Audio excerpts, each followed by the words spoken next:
ฟ้าร้องคำรามสายลมก็พัดกระหน่ำในพายุมืดดำที่น่าเกรงกลัวและอันตรายดอกไม้เล็กๆดอกหนึ่งที่คนคงมองข้ามไปยังคงยืนท้าทายกับสายลมแรงไม่ย่อท้อฉันมองเธอเห็นแววตาเจ้าดอกหญ้าไม่หวั่นไหวแม้ใครต่อใครจะรังแกให้ช้ำให้เจ็บใจฟังเธอฟังอยากบอกคนดีจากวันนี้เป็นต้นไปฉันจะหนาวจะร้อนจะเจ็บร้องเธอจะมีอีกคนคนหนึ่งจับมือและยืนข้างกายไม่ให้ดอกไม้ตาลงอยู่ลำพัง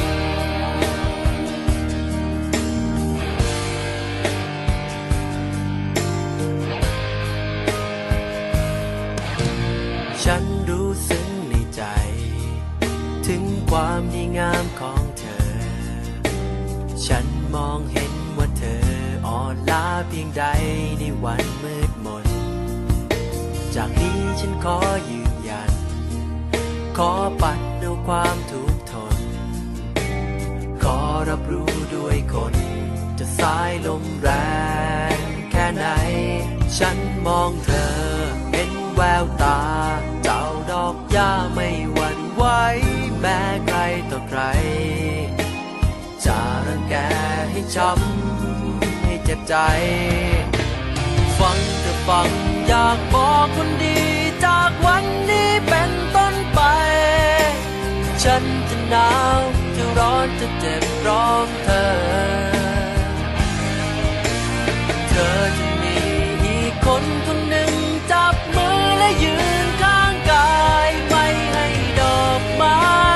ตาลงอยู่ลำพังไม่ว่าทางยาวไกลเท่าใดและต่อให้มืดเพียงใดจะไม่มีคืนวันที่เหงาใจเหลือเลย